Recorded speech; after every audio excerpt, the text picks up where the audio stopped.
विद्यार्थी मित्रमैत्रिणींनो, आपण आजच्या व्हिडिओमध्ये प्रदूषणाचा अर्थ व कारणे हा भाग अभ्यासणार आहोत.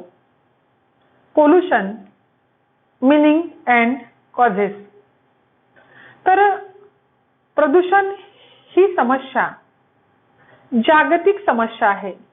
जागतिक समस्यामध्ये ज्या अनेकविध समस्या आहेत त्यामध्ये बेकारीचा प्रश्न असेल, बेरोजगारीचा प्रश्न असेल, वाढत्या लोकसंख्येचा प्रश्न असेल, अन्य प्रश्न असतील, तर या प्रश्नांसोबतच एक गंभीर स्वरूपाचा प्रश्न म्हणजे पर्यावरण प्रदूषण हा होय.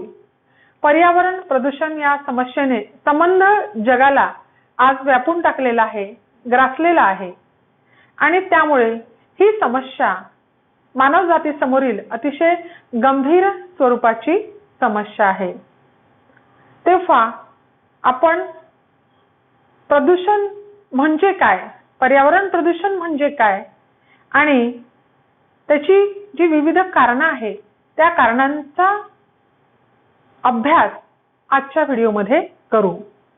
तर साधारणपणे पर्यावरणामधील जे काही घटक आहे त्या घटकांच्या अपायकारक परिणामांना प्रदूषण असं आपण म्हणतो. पर्यावरणामध्ये जे विविध घटक आहे त्या विविध घटकांचा जो अपायकारक स्वरूपाचा परिणाम आहे मानवजातीच्या दृष्टिकोनातून त्याला आपण पर्यावरण प्रदूषण असं म्हणतो. आणि पर्यावरण प्रदूषणामुळे मानव जातीला जे दुष्परिणाम आहे ते दुष्परिणाम भोगावे लागतात. वास्तविक पाहता निसर्ग आणि माणूस यांच्यामध्ये फार पूर्वीपासून मैत्रीपूर्ण संबंध होते. निसर्ग आणि मानव जोपर्यंत एकमेकांच्या हातात हात घालून चालत होते किंवा या दोघांमध्ये जोपर्यंत मैत्रीपूर्ण स्वरूपाचे संबंध होते, कारण आपण निसर्गातील अनेक घटकांना पाहतो की आपले जे भारतीय सण उत्सव आहे यामध्ये सुद्धा आपण अनेक जे घटक आहे यांची आपण पूजा करतो. त्यामध्ये वटवृक्ष असेल, पिंपळ वृक्ष असेल, उंबर असेल, अशा विविध वृक्षांचं आपण जतन करतो, त्यांची आपण पूजा करतो. सूर्याची आपण पूजा करतो, चंद्राची आपण पूजा करतो. म्हणजे हे सर्व नैसर्गिक घटक आहे आणि या नैसर्गिक एक आपण त्याला त्यामध्ये धार्मिक कारण लावून दिलं आहे. त्याच्या मागं तसं पाहिलं तर शास्त्रीय कारण आहे की बा ह्या सर्व घटकांची आपले जे संबंध आहेत ते कसे असले पाहिजे, मैत्रीपूर्ण असले पाहिजे, त्याचं आपण योग्य जतन केलं पाहिजे. पण जसजशी विज्ञानाची प्रगती होत गेली तसतसं आपण पाहतो की कुठेतरी निसर्ग आणि माणूस यांच्यामधील कालपर्यंतचे असलेले जे मैत्रीचे संबंध होते ते कुठेतरी दुरावले गेले आणि त्यामुळे काय झालं की माणसाने आपल्या लोभापायी, स्वार्थापायी नैसर्गिक घटकांचा जो वापर केला तो वापर योग्य प्रमाणामध्ये केला नाही किंवा योग्य प्रकारे केला नाही आणि त्यामुळे यांच्यामधील संबंध बिघडून पर्यावरण जे आहे त्या पर्यावरणाचं सुद्धा संतुलन बिघडलं. म्हणजे पर्यावरण संतुलन बिघडण्याला माणूस सुद्धा तेवढाच कारणीभूत आहे, कारण निसर्गातील घटकांचा जो वापर आहे तो योग्य पद्धतीने मानवाने न केल्यामुळे निसर्गाचं जे प्रदूषण आहे किंवा पर्यावरणाचं जे प्रदूषण आहे ते निर्माण झालेलं आपल्याला दिसून येतं. तर आपण सुरुवातीला पाहू की पर्यावरण प्रदूषण म्हणजे काय. तर डिक्सन यांची व्याख्या आहे पर्यावरण प्रदूषणाची. डिक्सन पर्यावरण प्रदूषण म्हणजे काय ही पाहताना आपण डिक्सन यांची जी व्याख्या आहे ती व्याख्या पाहू की प्रदूषणामध्ये अशा सर्व क्रियांचा समावेश होतो की ज्यामुळे पर्यावरणाचे उपभोग मूल्य किंवा उपयोगिता जी आहे ती नष्ट होते. पर्यावरणाची उपयोगिता किंवा उपभोग मूल्य जेव्हा नष्ट होते तेव्हा त्याला आपण पर्यावरण प्रदूषण असं म्हणतो. तर प्रदूषणामध्ये या सर्व अशा क्रिया येतात की मानवी क्रिया, प्रदूषणामध्ये अशा सर्व क्रियांचा समावेश होतो की ज्यामुळे पर्यावरणाचा उपभोग मूल्य किंवा त्याला आपण उपयोगिता म्हणतो, ही उपयोगिता काय होते, नष्ट होते, तेव्हा त्याला आपण काय म्हणू, पर्यावरण प्रदूषण असं म्हणू. किंवा विश्वकोशातील एक व्याख्या आपल्याला पाहिजे आहे की विश्वकोशामध्ये पर्यावरण प्रदूषणाची जी व्याख्या केलेली आहे, तर मानवी जीवनाच्या दृष्टिकोनातून नैसर्गिक घटकांमध्ये होणाऱ्या अपायकारक बदलांना, निसर्गातील घटकांमध्ये होणाऱ्या कोणत्या बदलांना, अपायकारक घटकांना पर्यावरण प्रदूषण असं म्हटल्या जातं. तर मानवी जीवनाच्या दृष्टिकोनातून ज्यावेळी नैसर्गिक घटकांमध्ये जे परिवर्तन होतात, ते परिवर्तन जेव्हा अपायकारक होतात, तेव्हा त्याला आपण काय म्हणतो, प्रदूषण असं म्हणतो. तर अशा दोन व्याख्या आपण पर्यावरण प्रदूषणाच्या संदर्भामध्ये पाहिल्या. त्यानंतर आपण पाहू की पर्यावरण प्रदूषण होण्याची जी विविध कारणं आहेत, त्या कारणांचा आपण या ठिकाणी परामर्श घेऊ. तर प्रदूषणाची जी विविध कारणं आहेत, त्यातलं पहिलं कारण आहे वाढते औद्योगिकरण. वाढत्या औद्योगिकरणामुळे पर्यावरण प्रदूषण जे आहे ते दिवसेंदिवस वाढताना दिसते. इंग्लंडमध्ये झालेल्या ज्या औद्योगिक क्रांती आहे, त्या औद्योगिक क्रांतीनंतर संबंध जगामध्ये औद्योगिक विकासाला सुरुवात झाली किंवा औद्योगिक विकास जो आहे तो झपाट्याने व्हायला लागला, वेगाने व्हायला लागला. आणि मग औद्योगिक विकास जितक्या वेगाने व्हायला लागला, तसतसं नवनवीन तंत्रज्ञान आलं, नवनवीन यंत्रसामग्री आली.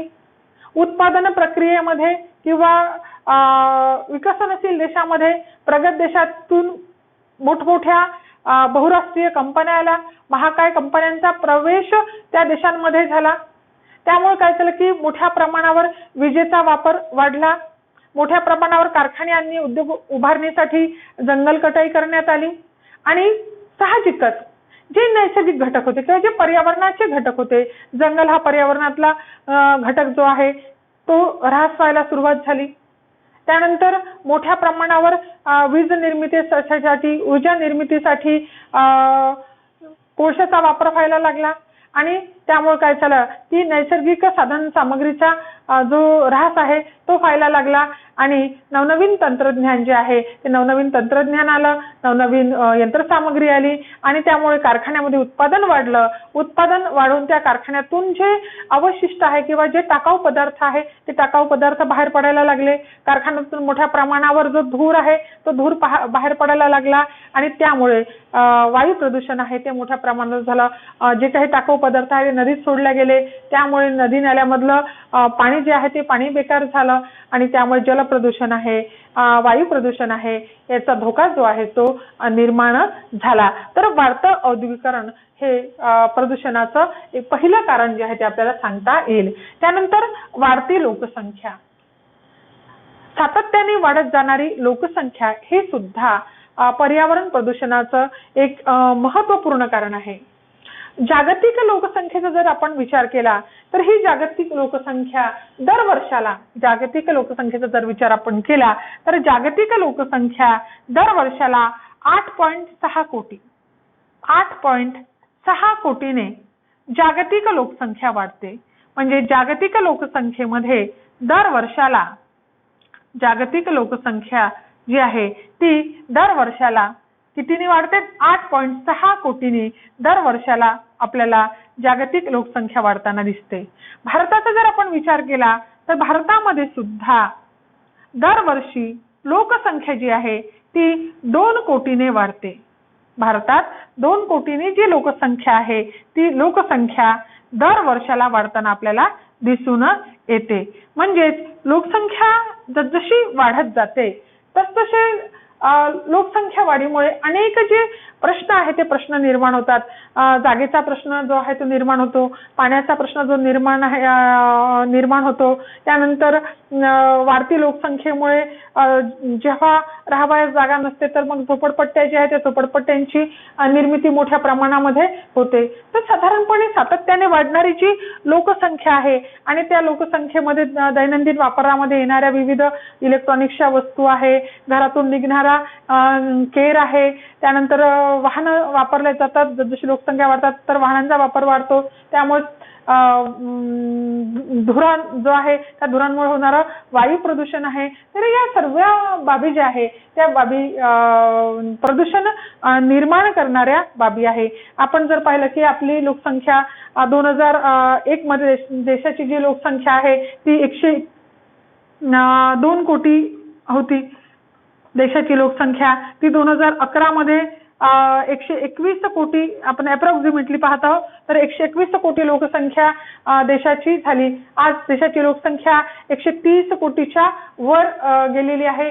म्हणजेच काय की सातत्याने वाढत जाणारी लोकसंख्या आणि या वाढत्या लोकसंख्येमुळे पर्यावरणाचा जो ऱ्हास आहे तो सातत्याने होत असतो. जलप्रदूषण आहे, भूप्रदूषण आहे, वायू प्रदूषण आहे. ह्या सगळ्या प्रदूषणाला कारणीभूत जी लोकसंख्या वाढ आहे ती सुद्धा आपल्याला दिसून येते. आणि म्हणून प्रदूषणाचं दुसरं कारण आहे सातत्याने वाढत जाणारी लोकसंख्या. त्यानंतर तिसरं कारण आहे वाढती जंगल कटाई. जसजशी लोकसंख्या वाढते तसतसा निवासाचा प्रश्न सुरू होतो आहे. जसजसं औद्योगिकरण वाढत आहे तसतसं जागेचा प्रश्न निर्माण होतो आहे. कारखाने उभे करण्यासाठी, उद्योगधंदे उभे करण्यासाठी, मोठमोठ्या इमारती उभ्या करण्यासाठी, मोठमोठे ऑफिसेस उभे करण्याच्या दृष्टिकोनातून जंगलतोड जी आहे ती जंगलतोड होताना दिसते. शहरालगत असणारी जी जंगलं आहे ती जंगलं नष्ट झाल्याचं आपल्याला दिसून येतं. कारण त्या ठिकाणी आज उद्योगधंदे उभे राहिलेले आहे. मोठमोठ्या इमारतींमुळे सिमेंटची जी जंगलं आहे ती वाढलेली आहे आणि नैसर्गिक जंगलं जी आहे ती नष्ट झालेली आपल्याला दिसून येतात. आणि त्यामुळे वाढती जी जंगल कटाई आहे या वाढत्या जंगल कटाईमुळे पर्यावरणाचं जे संतुलन आहे ते बिघडत चाललेलं आहे. जमिनीची जी धूप आहे ती मोठ्या प्रमाणात होते आहे. पावसामध्ये अनियमितता जी आहे ती निर्माण झालेली आपल्याला दिसून येते. म्हणजे आपण जर पाहिलं तर 1951 ते 1972 1951 ते 1972 या काळामध्ये जर आपण विचार केला तर 34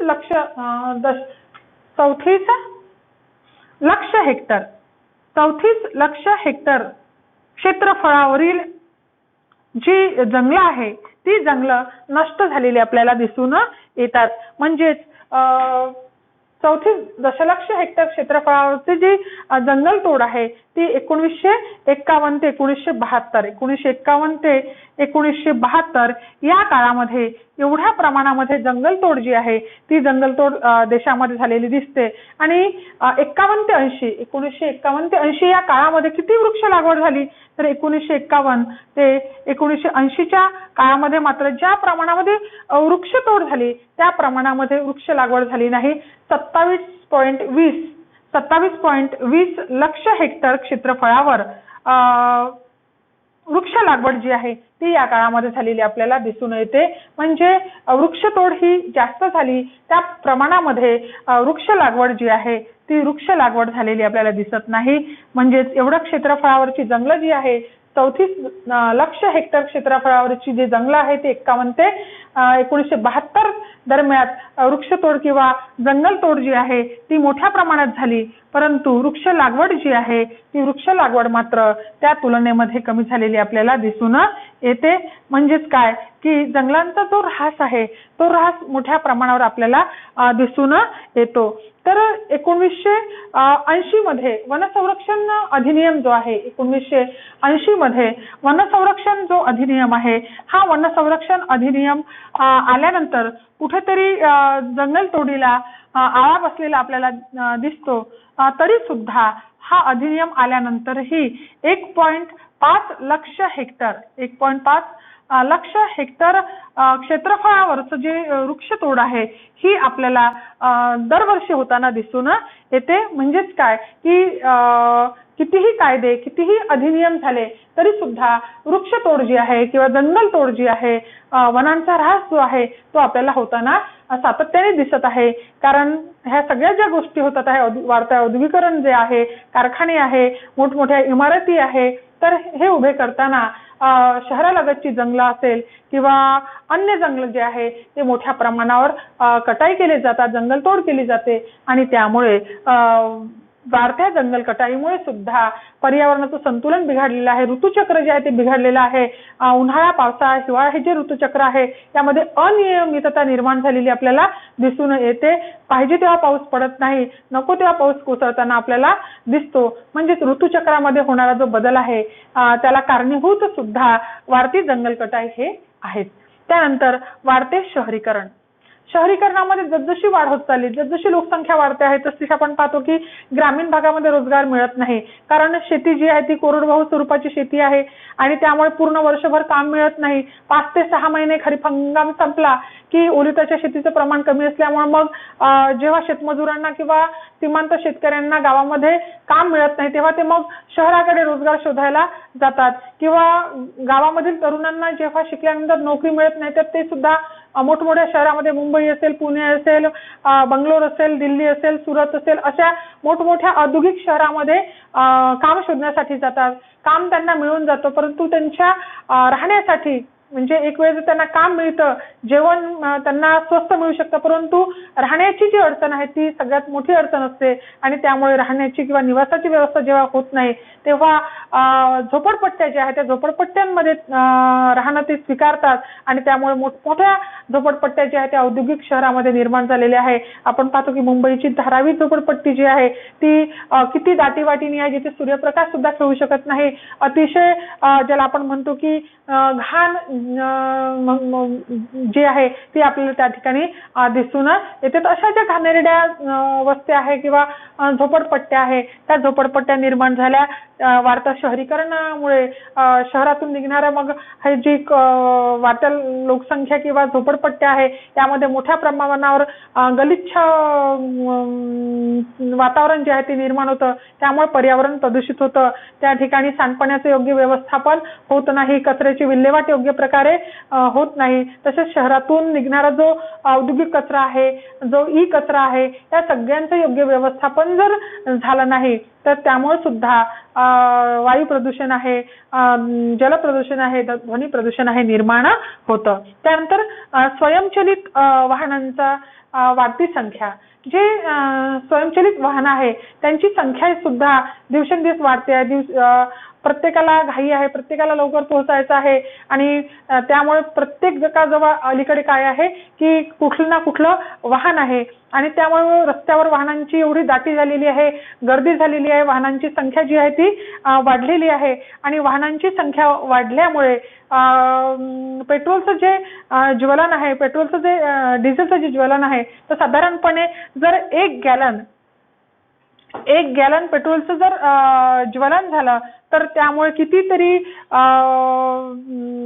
वायू प्रदूषण जे आहे ते आपल्याला झालेलं दिसून येतं. 1 गॅलन म्हणजे 3785 लिटर पेट्रोल. 3785 लिटर 1 गॅलन म्हणजे 3785 लिटर पेट्रोल जे आहे ते ज्वलन जर झालं तर त्याच्यामुळे पर्यावरणाला मोठ्या प्रमाणामध्ये धोका जो आहे तो धोका निर्माण झालेला दिसून येतो की एवढं जर पेट्रोल 1 गॅलन पेट्रोल जर स्वयंचलित वाहनांच्या द्वारे ज्वलन झालं तर या ज्वलनामुळे 3 पौंड कार्बन मोनोऑक्साईड ज्याला आपण म्हणू 3 पौंड कार्बन मोनोऑक्साईड आणि 14 पौंड नायट्रोजन ऑक्साईड जो आहे तो गॅस बाहेर पडतो. तर हे जे गॅस बाहेर पडतात त्यामुळे मोठ्या प्रमाणावर वायू प्रदूषण होतं. जवळपास एवढं पेट्रोल ज्वलन झालं तर 5.20 लाख घनफूट वायू 5.20 घनफूट वायू जो आहे तो वायूला हे पेट्रोल काय करतं प्रदूषित करतो. तर अशा पद्धतीने सातत्याने होणारे जे वायू प्रदूषण आहे 5.20 लाख घनफूट 5.20 लाख घनफूट वायूला 1 गॅलन पेट्रोलचं जर ज्वलन झालं तर 1 गॅलन पेट्रोलच्या ज्वलनामुळे 5.20 लाख घनफूट वायू जो आहे तो वायू काय होतो प्रदूषित होतो. कारण त्यातून जे विषारू बाहेर पडतात किंवा जे प्रदूषण निर्माण करणारे वायू जे आहे ते बाहेर पडतात. त्याच्यामध्ये कार्बन मोनोऑक्साईड आहे आणि नायट्रोजन ऑक्साईड आहे हे वायू बाहेर पडतात आणि त्यामुळे एवढी जी घनफूट वायू आहे ती वायू काय होते प्रदूषित होते. जर आपण 2018 ची आकडेवारी पाहिली तर 2018 मध्ये भारतामध्ये जे काही स्वयंचलित वाहनं आलेली आहे त्या स्वयंचलित वाहनांची संख्या मोठ्या प्रमाणावर आपल्याला दिसून येते.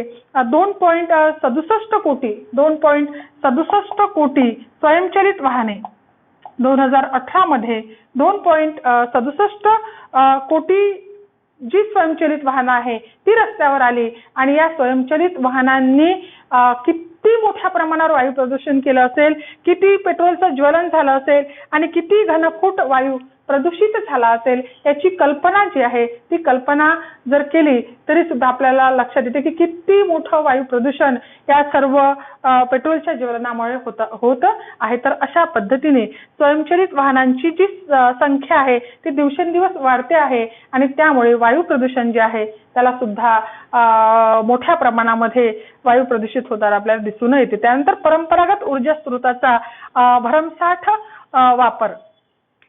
तर साधारणपणे देशामध्ये अपरंपरागत जे ऊर्जा स्रोत आहे त्यामध्ये सौर ऊर्जा आहे, पवन ऊर्जा आहे. तर या ऊर्जेचा वापर जो आहे या ऊर्जेचा वापर कमी होताना दिसतो आणि जे अपरंपरागत ऊर्जा स्रोत आहे या अपरंपरागत ऊर्जा स्रोतांचा वापर जो आहे तो मात्र कमी दिसतो आपल्याला. परंपरागत ऊर्जा स्रोतांचा जो भरमसाठ वापर आहे त्याच्यामध्ये कोळसा आहे, पेट्रोल आहे, लाकूड आहे, डिझेल आहे याचा मोठ्या प्रमाणावर वापर होत असल्यामुळे देशामध्ये काय होते की प्रदूषण जे आहे ते प्रदूषण वाढताना दिसते. कारण कोळसा, लाकूड यांच्या ज्वलनामुळे निर्माण होणारी जी राख आहे त्या राखेमुळे मोठ्या प्रमाणावर काय होतं प्रदूषण होतं. तर सौर ऊर्जा, पवन ऊर्जा या सर्व ऊर्जांचा वापर जो आहे तो मोठ्या प्रमाणावर जर केला गेला तर पर्यावरण प्रदूषणाला काय बसेल आळा बसेल. परंतु परंपरागत ऊर्जा स्रोतांचा भरमसाठ वापर होत असल्यामुळे मात्र पर्यावरण प्रदूषण होताना दिसतं. त्यानंतर आधुनिक उत्पादन तंत्राचा वापर. दिवसेंदिवस आपण पाहतो की उत्पादन तंत्र जे आहे शेती क्षेत्र असो, उद्योग क्षेत्र असो किंवा सेवा क्षेत्र असो या सर्व क्षेत्रामध्ये नवनवीन जे तंत्रज्ञान आहे, अद्ययावत जे तंत्रज्ञान आहे ते तंत्रज्ञान आलेलं आहे आणि त्यामुळे काय झालं की ह्या तंत्रज्ञानामध्ये आधुनिक दर्जाच्या उत्पादन तंत्रामध्ये जसं शेती क्षेत्रामध्ये आपण पाहतो की आधुनिक तंत्रज्ञानाचा वापर करण्यात आला. हरित क्रांतीमध्ये नवनवीन जे बदल आहे ते शेती क्षेत्रामध्ये झाले. उच्च दर्जाचे बियाणे, उच्च दर्जाची कीटकनाशके, उच्च दर्जाचं जे खतं आहे, त्यानंतर भरमसाठ प्रमाणामध्ये शेतीमध्ये रासायनिक खतांचा वापर आहे, तणनाशकांचा वापर आहे, कीटकनाशकांचा मोठ्या प्रमाणावर वापर आहे. नवनवीन शेती अवजारं जे आहे ती अवजारं आलेली आहे, जे डिझेलवर चालणारी अवजारं आहे त्यांचा शिरकाव शेती क्षेत्रामध्ये झालेला आहे. म्हणजेच काय की आधुनिक उत्पादन तंत्राचा वापर जसजसा होत गेला तसं आपण पाहतो की कुठेतरी आपली अतिरिक्त वापर, कारण वापर करत असताना या रासायनिक खतांचा, कीटकनाशकांचा, तणनाशकांचा जोपर्यंत आपण वाजवी वापर करू तोपर्यंत भूमीचा पोत किंवा भूमीचा दर्जा हा कायम टिकू शकतो. परंतु अतिरिक्त स्वरूपाचा वापर की उत्पादन जास्त झालं पाहिजे म्हणून अतिरिक्त भरणा जो आहे तो जमिनीमध्ये या सर्व घटकांचा करण्यात आला आणि त्यामुळे सुद्धा काय झालं की भूमी प्रदूषण जे आहे ते मोठ्या प्रमाणावर निर्माण झालं. तसंच उद्योग क्षेत्रामध्ये सुद्धा उत्पादन तंत्र जे आहे ते नवनवीन किंवा आधुनिक दर्जाचं उत्पादन तंत्र आलं त्यामुळे सुद्धा मोठ्या प्रमाणावर प्रदूषण निर्माण झालं. जे टाकाऊ पदार्थ आहे ते उद्योगातून बाहेर पडायला लागले आणि त्यामुळे विषारी वायू आहे किंवा जे काही अवशिष्ट आहे त्या अवशिष्टांमुळे सुद्धा प्रदूषण मोठ्या प्रमाणावर वाढत गेलेलं आपल्याला दिसून येते. तर आधुनिक उत्पादन तंत्र जे आहे त्या आधुनिक उत्पादन तंत्राचा वापर हे सुद्धा पर्यावरण प्रदूषणाला काय आहे कारणीभूत आहे. त्यानंतर वायुमंडलातील उष्णतेत वाढ. दिवसेंदिवस आपण पाहतो की पृथ्वीच्या तापमानामध्ये किंवा वायुमंडलाचं जे तापमान आहे ते तापमान सातत्याने वाढत आहे. कारण सातत्याने होणारी जंगलतोड त्यामुळे हवेतील आर्द्रता काय झालेली आहे कमी झालेली आहे. प्रदूषित झाल्यामुळे जो काही ओझोनचा लेअर आहे, ज्यामुळे आपल्याला एक प्रकारचं संरक्षण मिळतं त्या ओझोन लेअरच्या छतामुळं, तर त्याला सुद्धा या प्रदूषणामुळे काय पडलेली आहे, छिद्र पडलेली आहे. त्यामुळे सूर्याची जी अतिनील किरण आहे, तर ते किरण सरळ सरळ जमिनीवर येतात आणि त्याचा जो धोका आहे तो मानव जातीला, प्राणी मात्राला, वृक्षवेलीला, जीवजंतूला सुद्धा होताना आपल्याला दिसतो. आणि त्यामुळे वायुमंडळाची उष्णतामान जे आहे किंवा पृथ्वीचं तापमान जे आहे ते वाढलेलं आपल्याला दिसतं. हिम नद्या किंवा बर्फ जो आहे तो वितळायला सुरुवात झालेला आहे. त्यामुळे समुद्रातील पाण्याची पातळी वाढलेली आहे. त्यामुळे समुद्रालगतची जी जमीन आहे ती क्षारपट झालेली आहे किंवा ती क्षारता जी आहे ती वाढत गेल्याचं आपल्याला दिसून येतं. म्हणजेच काय, तर वायुमंडळातील उष्णतेत वाढ झाल्यामुळे अनेक पशुपक्षी जे आहे किंवा जीवजंतू आहे ते तापमान सहन न करू शकल्यामुळे तेही नष्ट होण्याच्या मार्गावर आहे किंवा बऱ्याचशा जाती प्रजाती नष्ट झालेल्या आपल्याला दिसून येतात. मानवामध्ये विविध जे रोग आहे त्या रोगांना त्या उष्णतेत वाढ झाल्यामुळे आमंत्रण मिळत आहे. विविध प्रकारचे जे स्किन डिसीजेस आहे, चर्मरोग ज्याला आपण म्हणतो, त्वचेचे रोग आपण म्हणतो, त्या त्वचेच्या रोगांचा शिरकाव झालेला आपल्याला दिसतो. या वायू प्रदूषणामुळे कॅन्सरची जी संख्या आहे, कॅन्सरच्या रुग्णांची जी संख्या आहे ती संख्या सुद्धा वाढत गेल्याचं आपल्याला दिसतं. तर अशा पद्धतीने वायुमंडळातील उष्णतेमध्ये वाढ झाल्यामुळे सुद्धा पर्यावरण प्रदूषण जे आहे ते निर्माण झालेलं आपल्याला दिसतं. आणि शेवटचं आहे की भौतिक प्रगती. माणूस भौतिक प्रगती करतो आहे, त्याचा स्वार्थी वृत्तीपूर्ती किंवा ऐशारामात जीवन जगण्यासाठी त्यांनी अनेक प्रगती केलेली आहे. भौतिक तांत्रिक प्रगती केलेली आहे किंवा औद्योगिक प्रगती मोठ्या प्रमाणावर केलेली आहे. कृषी क्रांती जी आहे ती घडून आली, हिरव्या क्रांतीच्या किंवा हरित क्रांतीच्या निमित्ताने कृषी क्षेत्रामध्ये क्रांती घडून आलेली आहे. त्यानंतर नवनवीन वस्तू ज्या उपभोगाच्या त्या वस्तू त्याला मिळाले झालेल्या आहे. त्याचं आयुष्य लक्झरियस झालं असं त्याला वाटतं. परंतु भौतिक प्रगतीच्या मागे लागून किंवा हव्यासापोटी त्यांनी मात्र आपलं जे काही पर्यावरण जे आहे ते पर्यावरण मात्र ऱ्हास पर्यावरणाचा त्यांनी केलेला आपल्याला दिसून येतो. अनेक नैसर्गिक घटक जे आहे ते नैसर्गिक घटक यामुळे प्रदूषित झाल्याचं आपल्याला दिसतं. हवा प्रदूषित झालेली आहे, त्यानंतर जमीन प्रदूषित झालेली आहे, पाणी प्रदूषित झालेलं आपल्याला दिसतं.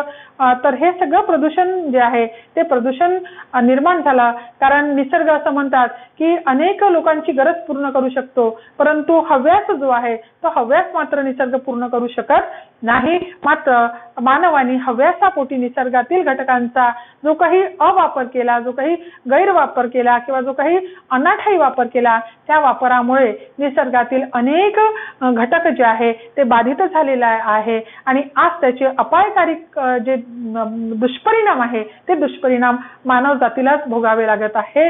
आणि अशा पद्धतीने भौतिक प्रगती तर माणसांनी केली, परंतु त्याचं जे काही निसर्गाशी जे त्याचं नातं होतं ते नातं मात्र फार दूर गेलं. तो निसर्गापासून फार दूर गेला. आज त्याला आपण पाहतो की कालच्या पिढीला किंवा आपल्या 5-50 वर्षापूर्वीच्या पिढीला जो निसर्ग पाहायला मिळाला तो निसर्ग आपण पाहिला नाही किंवा आता आपण पाहतो ती आपल्या पुढची पिढी पाहणार नाही. बारमाही नद्या आपल्याला वाहताना पाहायला मिळत नाही ना. आपण गावखेड्यामध्ये गेलो तर प्रत्येक गावामध्ये नदी वर्षभर वाहत राहायची. आज आपल्याला ते दृश्य पाहायला मिळत नाही. उद्या आपल्याला चित्र दाखवावं लागेल की असं गाव असतं, त्या गावामध्ये अशी वाहणारी नदी असते, असे असे वृक्ष असतात, अशा पक्ष्यांचा किलबिलाट असतो. तर हे सगळं जर आपल्याला उद्याच्या पिढीला निकोप असा निसर्ग द्यायचा असेल तर आपल्याला या सगळ्या प्रदूषण जे होत आहे त्या प्रदूषणाला आळा घालणं काय आहे, काळाची गरज आहे. तर अशा पद्धतीने हे सर्व प्रदूषणाची कारणं जी आहेत ती कारणं आपण या ठिकाणी पाहिली. त्यानंतर आपण पुढच्या भागामध्ये वेगवेगळ्या प्रकारचे जे प्रदूषण आहे, भूप्रदूषण, जलप्रदूषण आणि वायू प्रदूषण, तर भूप्रदूषणाची कारणे आणि उपाय, जल प्रदूषणाची कारणे आणि उपाय, वायू प्रदूषणाची कारणे आणि उपाय, तर हे जे प्रश्न आहेत ते आपण पुढच्या व्हिडिओमध्ये पाहू आणि या ठिकाणी इथे थांबू.